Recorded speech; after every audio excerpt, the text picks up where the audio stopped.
All right, now we're looking at sex and gender. Now this is often a really challenging chapter for a number of different reasons, but we're going to look at sex, which is the biological dimension, and we're going to look at gender, which is a cultural dimension. They're not the same thing. Sex and gender are two separate concepts, and they often get interchanged, and they're not. Sex stays rather constant, gender is fluid. Not all countries have the same description and the same understanding of what gender is and what it stands for and how it represents men and women. So we're going to look at that. We're also going to consider gender stratification from a historical perspective. And we're going to look historically to contemporary. And it's just going to be a quick overview of looking at humans is probably better, over the last, 30,000 years, and how gender stratification became a part of the human structure in human society. We're also going to look at gender and gender socialization. So how is it that we learn to be masculine and feminine by society standards in different societies? And then we're going to look at contemporary gender inequality. This becomes a very difficult chapter because oftentimes there's a clear distinction within a class that men typically don't recognize gender inequality and women typically do. It's largely because in most societies, men don't experience gender inequality, not in the way that it's understood sociologically. Now, what we're going to look at is looking at the issue of gender inequality within this class. Now, also what I want you to do is to consider outside of Canada. Gender inequality exists everywhere. It's just not a North American phenomenon. So some questions to consider. What effect does gender inequality have on men and women? Is it the same? Is it different? How is it different? What do a society's resources and the economic structure do to influence gender stratification? How is it that government contributes? What other society resources, family, religion, economy, do they all contribute to this gender stratification that exists in different degrees throughout the world? What are the primary agents of socialization? So how do we learn, how to be masculine and how to be feminine in any given society if we are a part of a society that exists with only two genders? There are societies with more. Because remember, it's socially constructed. It's not based on biology. And so then lastly, how does the contemporary workplace reflect gender stratification? We'll look at wages, distribution of who works where and under what circumstances. All right? So this is a fun chapter. It's also an interesting one because even though we all fit into a gender category and we accept these gender categories without much thought, we're going to think about it today. All right, let's get at it. As mentioned earlier, now we're looking at sex and gender, and we're going to look at the first dimension of this, which would be sex. Now, when we talk about this, we mean it in terms of the biological dimension. Now, what we're looking at here, it's the biological and anatomical differences between males and females, which comes down to the chromosomes, essentially. XX is female and XY is male. Now, along with this, of course, comes primary sexual characteristics and secondary sexual characteristics. And within primary sexual characteristics, we include the genitalia, which is used for reproductive purposes. Now, noticing what I'm talking about here is biological, keeping it very biologically focused, which is basically saying that this isn't about how we distinguish between masculine and feminine. This is how we distinguish between male and female. Now, the primary sexual characteristics are not always as black and white as genitalia for reproductive purposes. Secondary sexual characteristics, these are the physical traits that identify an individual's sex. This would be things like breasts, hips, pubic hair, larger physical size in males and such. Now, these are the these are the biological dimensions. Now, it's not just that black and white.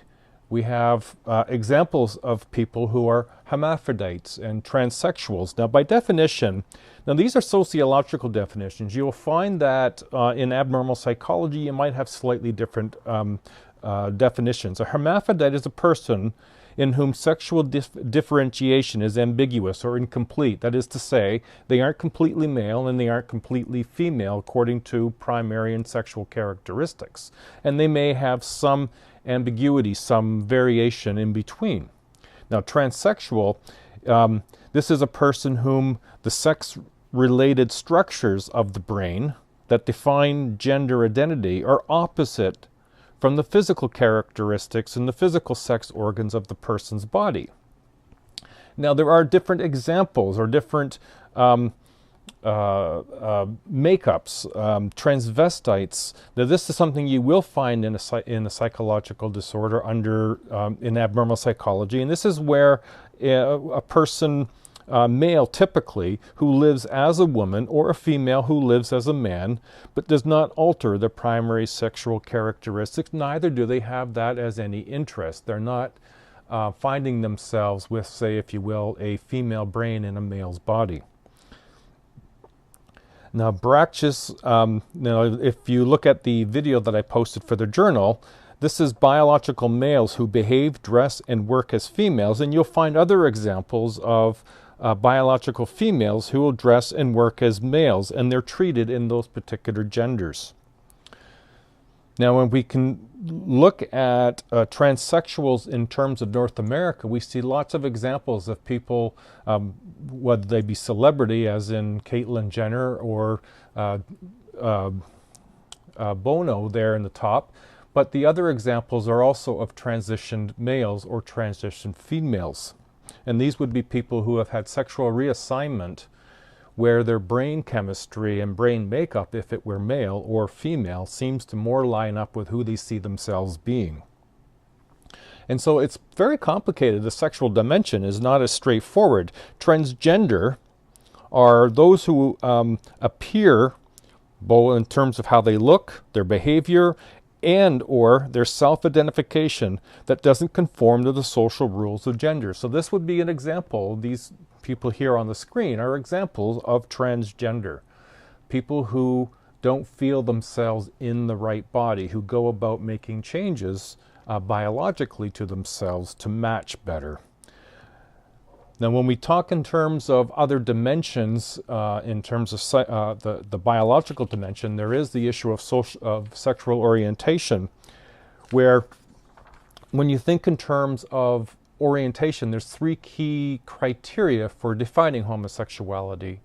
And one of them is the sexual attraction to a person of their own sex. And two is the sexual involvement with a person of their own sex. But as importantly, if not more so importantly, is the self-identification. That is, seeing oneself in that way. And so when we have examples of people who don't agree with these sorts of orientations, then we have what's called homophobia, or the extreme prejudice directed at gays, lesbians, bisexuals, and others who are perceived as not being heterosexual.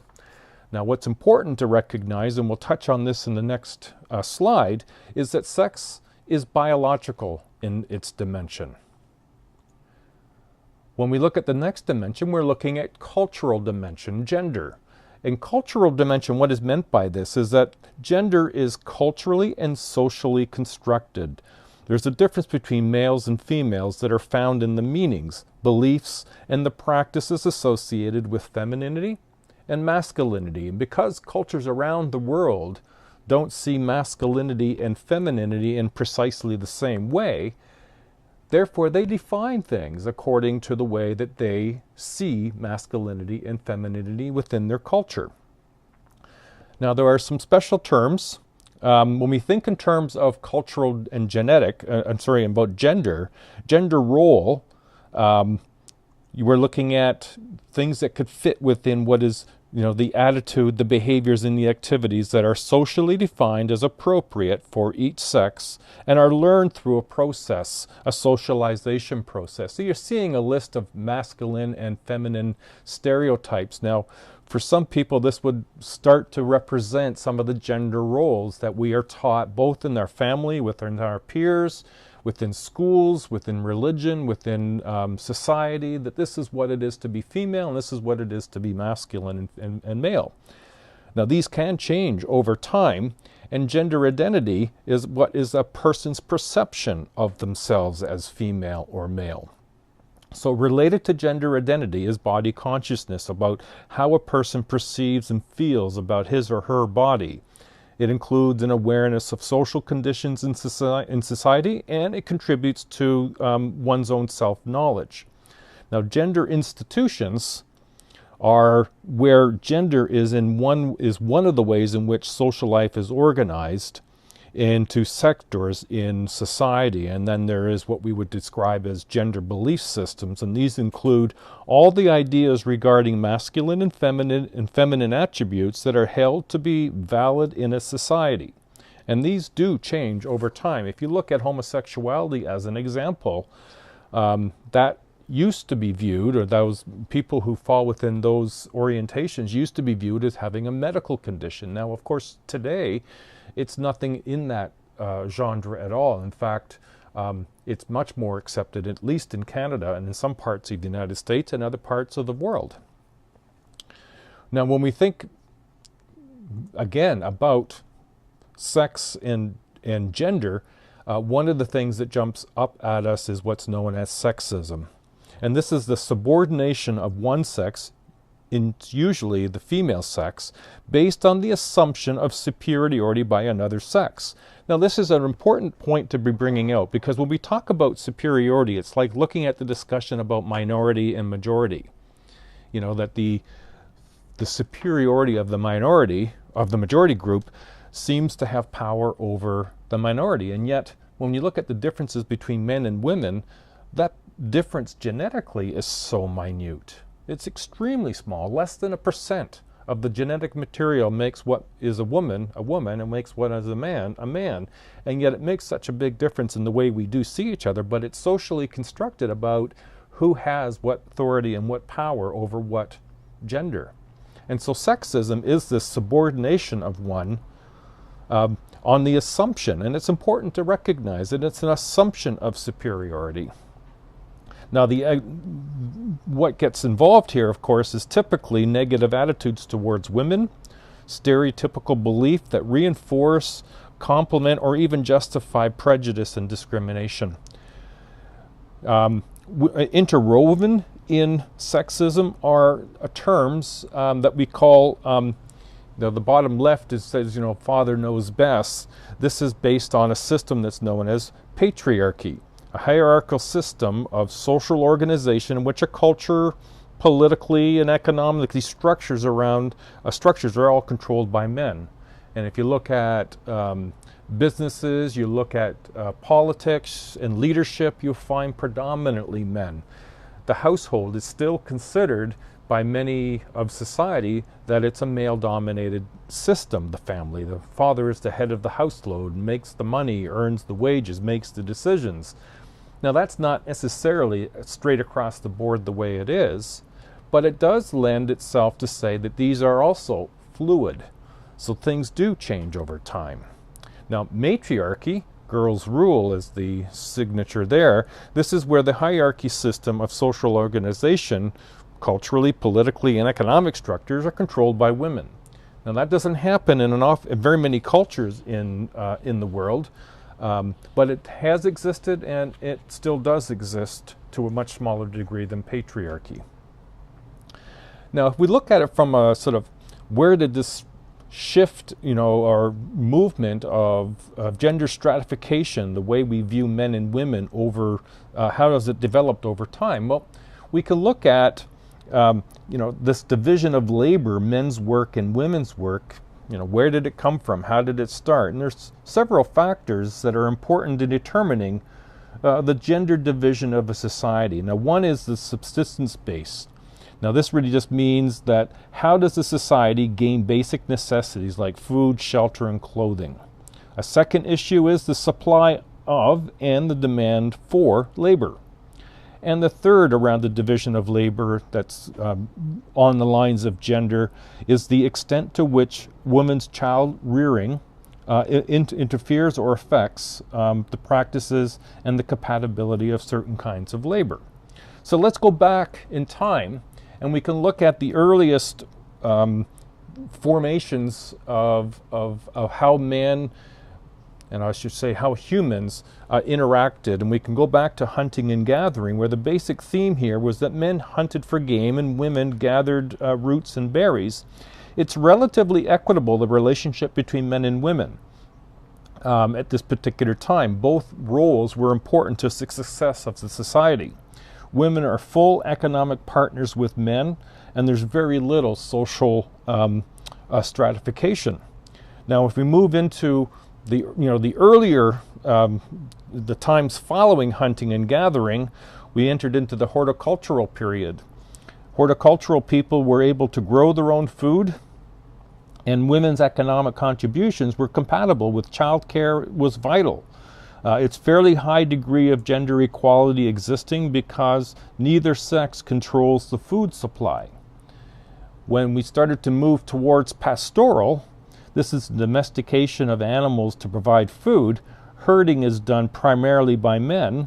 Women contribute relatively to the subsistence production of foods in such societies. They do a lot of the growing, and women, their primary value is their ability to bear children. And we start to see this distinction between men and women and what they provide to the overall benefit of a society. The third sort of period of time, if you will, is an agrarian, which is about 8,000 to 10,000 years ago, and we still see examples of each of these sort of societies in today's world. This is where gender inequality and male dominance became more institutionalized, if you will. The economy is agriculturally based, where its strength, and men being the stronger, were involved in the food production. Women were seen as more the caregivers and looking after and raising and having children. When we move from agrarian into the more industrial period, society which factories or mechanized production has replaced agriculture as the major economic base. As societies industrialized, the status of women declined further. The division of labor between men and women became more distinct. A cult of domesticity, or a cult of the true woman, was established around these periods, where women were natural keepers of the domestic sphere. The effect of this was the economic and political subordination of women. Now, this is all emerging around the 1700s, when the advent of the plow and the steam engine started to emerge, and the mechanization of more and more of what we see today of industrialization, factories and such. And then lastly is what's known as the post-industrial, ones in which technology supports a service. The information-based economy, it's also known as. Formal education is essential, and this will change the gender division of labor. Or you could ask that question, is that going to change the division of labor? And in some respects, yes. More women have access to power via education. In fact, in today's world, more women attend post-secondary than do men. And in fact, more women are entering into what's known as STEM, science, technology, or engineering and mathematics, at a higher rate than do men. You could also say no, it doesn't help, because higher power is still in the hands of men.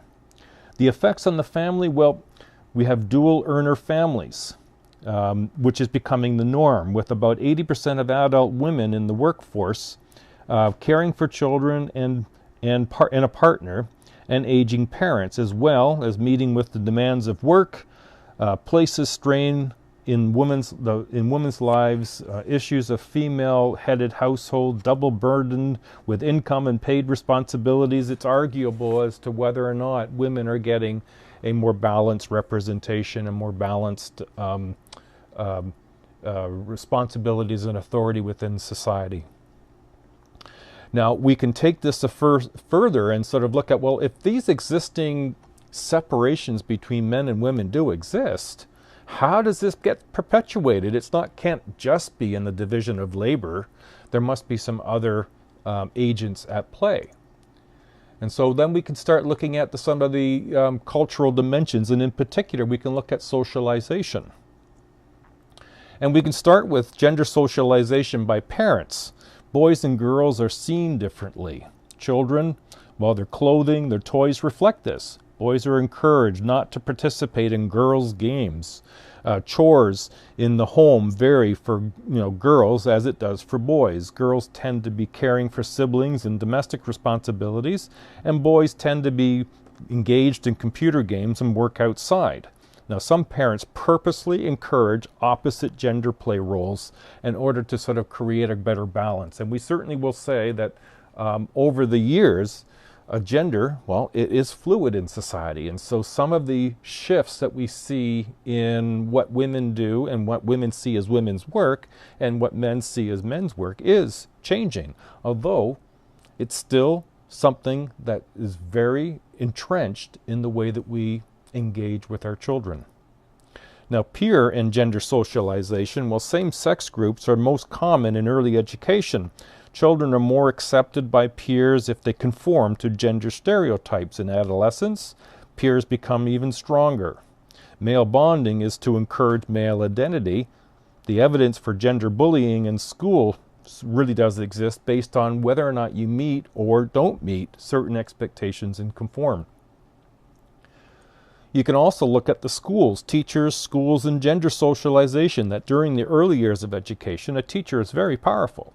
Evidence for unintentional gender bias occurs. Well, gender bias such as showing favoritism towards one gender over another. Some of the examples include teachers will tend to devote more time and effort and attention to boys rather than girls. And this might be in part due to behavioral issues, but nonetheless, the amount of time spent with boys is greater than that of girls. The effect of this not only is it affecting learning, but it's affecting self-esteem and the frequency setting for sexual harassment. Yet there are more women in undergraduate education than men. Specialization in professions, we got more and more women than men that have degrees now. Now, a huge area for gender socialization is still mass media, movies, music videos, all sorts of things, including magazines. Media is a powerful source of gender stereotyping. Now, you're seeing two examples here. This is women's health and men's health, and both of them are looking at how important abs are, but look at how differently they're dressed. Look at some of the other topics. Rock her socks off. It's about men and the roles that they can have with women and having their way with women. And if you look at she wants to send you sexy selfies, well, look at what's in the women's. It's about looking nice. It's about looking great. It's about making yourself look good, maybe for yourself, but also for men. And we see this gender bias that more men than women, more men are more aggressive than women. Soap operas are classic media formats for gender stereotyping. In advertising, you see it where people accept traditional gender stereotypes because they work. Advertisers wouldn't advertise the way they do if people weren't buying the product. And so from an advertiser's perspective, using gender stereotypes is money-making because people do respond to it. Whether we talk to one another about how wrong it is or not, if we're buying product, then we support the method by which it's being communicated to us.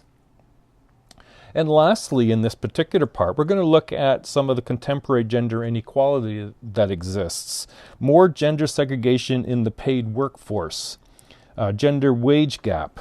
pay equity and employment equity, and paid work and family work. If we start with gender segregated work, the concentration of women and men in different occupations, jobs, and places of work. Women continue to be more represented in clerical work, while men in the natural sciences, engineering, and mathematics. Now, we will start to see that to change as we see more women getting graduating colleges and universities and carrying on into STEM research. If we carry on into what's known as the gender wage gap, this is the ratio of earnings between men and women. The disparity between a woman and a man's earnings. In 2002, women make about 70% that of what men make. Marital status makes a difference. A single, never married woman makes about 94%, whereas a married woman makes about 65%. So it's important when we see about what the role, the wage gap is different. We had, and we'll see this a little bit later, pay equity in Canada, and that was put out in 1982, I think.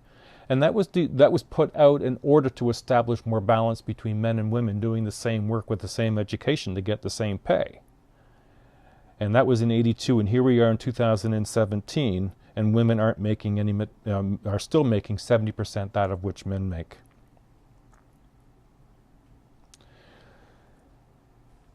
We can also look at pay equity and employment equity. Pay equity is a comparable worth.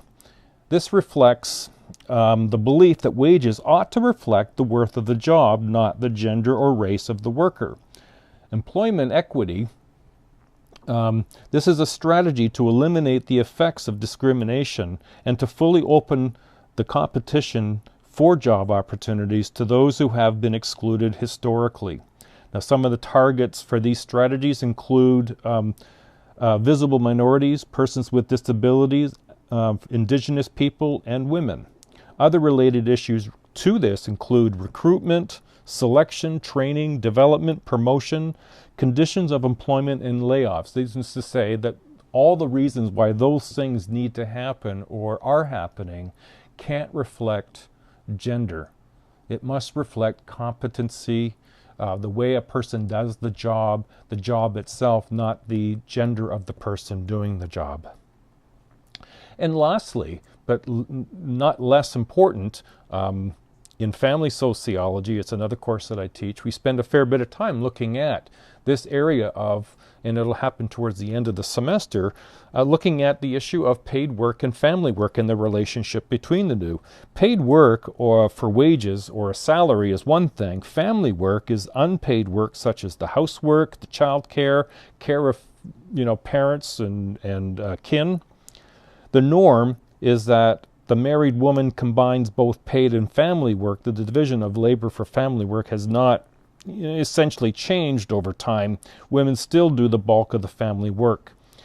In fact, there's a term that's been used to describe that women do what's called the double day or the double shift or the second shift, and this is where they have the dual responsibility of being employed as well as looking after the children, making the meals, and caring for her husband. Couples without children, women do 60% of the family work. Couples with children, women do even more. And then you add to this other factor, something that's been emerging over the last 20 years, is what's known as the family, a sandwich generation. And this is where families, middle-aged families, have their own children that they're raising, but they also have parents who are living longer to be looking after. And so it's known as the sandwich generation. They're caught between the needs of their own young children and their elderly parents. And a lot of this responsibility also falls on the women's shoulders. Now, this has been an introduction to sex and gender, and like I've said in previous, and I will continue to say throughout this semester, this is not universal to being that this is the only way that it's been seen, that all this gender differences occurs only in North America. This happens all over the world, but it's different all over the world. And so, this brings to the end the part 1. Part 2 will begin, and you'll find we'll look at theories most notably and the future of where some of this research into gender and sex is going. All right, let's carry on. Keep up the good work.